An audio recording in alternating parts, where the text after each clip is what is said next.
private, and I can't wait to hear you tell it on the video of how you came to Sai Baba. Let's just begin. Okay. In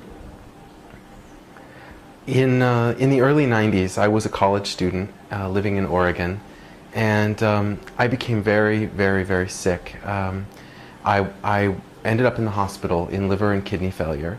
I was on dialysis. At some point, I got so sick that they moved me to the ICU, and they were looking for a transplant donor.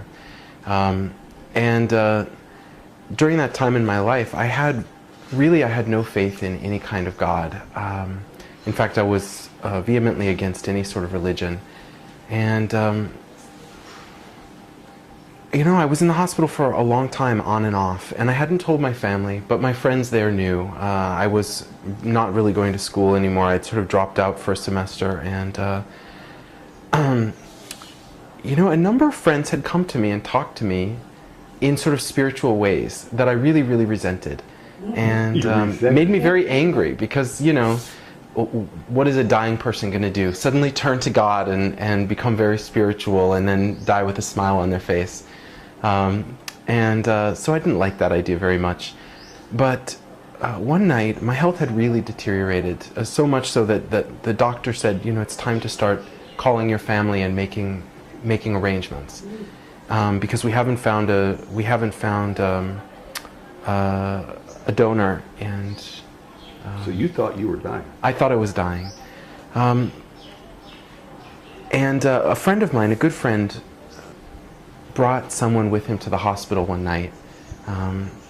That guy talked to me for a long time. And what I remember of his words, what I remember about him is that he had this deep, incredible spiritual energy that was so soothing and so beautiful and also magical. I felt like when he was there, anything could happen. And just as he was getting ready to leave, the nurses had been trying to push him out for hours, he looked at the clock and he said, "It's 11:11 at night. That's an angel number, and it means something very magical is about to happen for you." And he said, "I want to leave you with these words. There is a kind and loving and benevolent force in the universe, whether you believe it or not. I believe it, so trust me.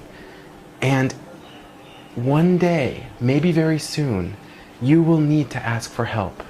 And I want you to know that that loving force, if you ask it for help, will reach back and help you." And with that, he left. And I laid in the bed for some time, contemplating his words, and eventually I fell asleep. And the next thing I remember is that it was, I woke up and I saw the clock, and it was 4:44. There was a digital clock in the room, and I could see the time, 4:44, and I thought, oh, that must be an angel number too, because he said 11:11 was an angel number, and whatever that means, it didn't mean anything to me at the time, but I suddenly felt that sense of magic that he had left me with, and I realized that I woke up because I was ice cold. I was freezing. I was shivering. So I tried to reach for the blankets in the bed, but I couldn't move. And I got a little scared. Why couldn't I move? I must be, literally stiff from the cold. So I tried to reach for the buzzer, for the nurse, which was by my left hand. And I realized I couldn't move my left hand. And I got really scared, and I tried to struggle, and I couldn't move an inch. And it was at that moment I suddenly realized that I was floating, looking down at my body. And I was overcome by the most incredible feeling of peace. And I thought to myself, oh, this is it. You're dying. And for a minute, I just sort of floated there, feeling that peace that I'd never felt in my life. My whole life had been a struggle, an effort.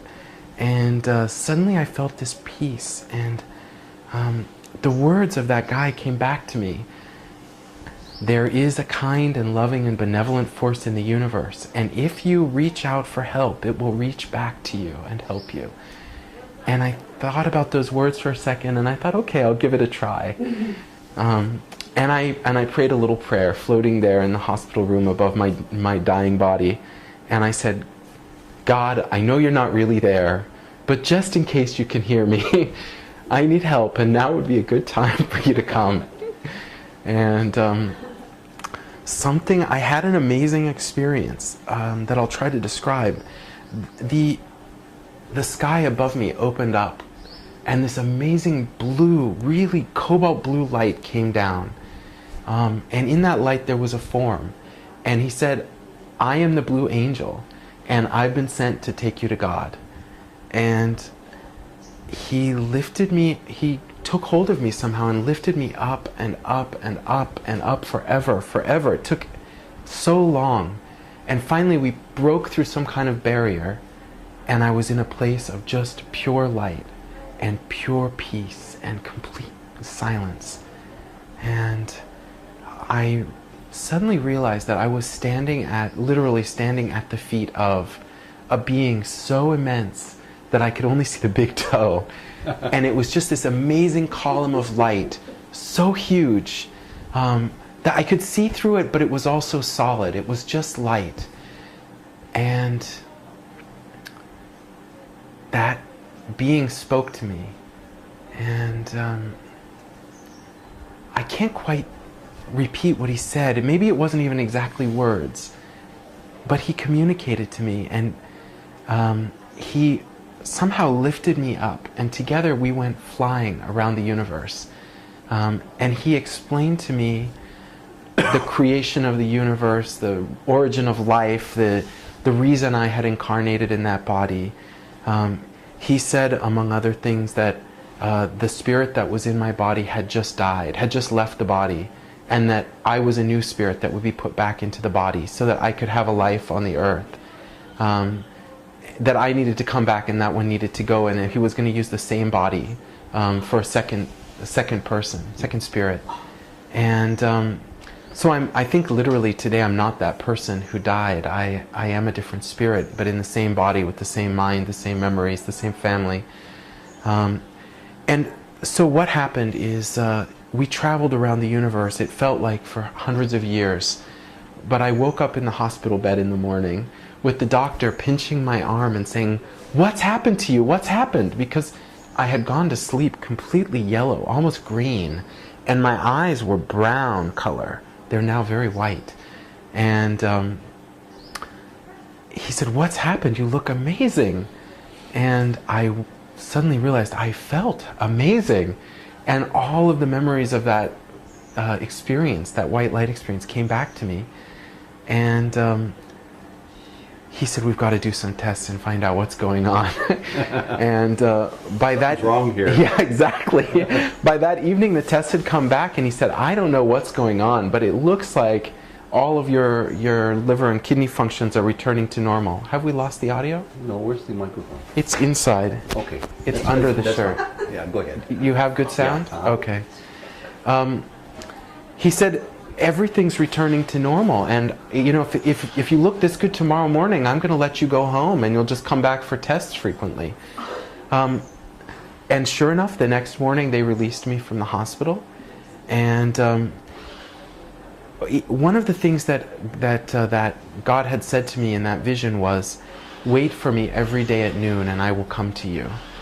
And I did. Every day at noon I waited in my apartment, sitting on the sofa, and every day at noon the wall of the apartment would turn to light, and that form would walk through. The same form I had seen high up in heaven, whatever heaven is, had come into my apartment, and every day at noon he would come and again would pick me up, and we would go traveling, flying through, I don't know what, through space and time, or it was an inner journey, I don't know what it was. And that lasted for about a month. And at the end of the month, suddenly there was silence. There was no more God. There was no more visitation, daily visitation.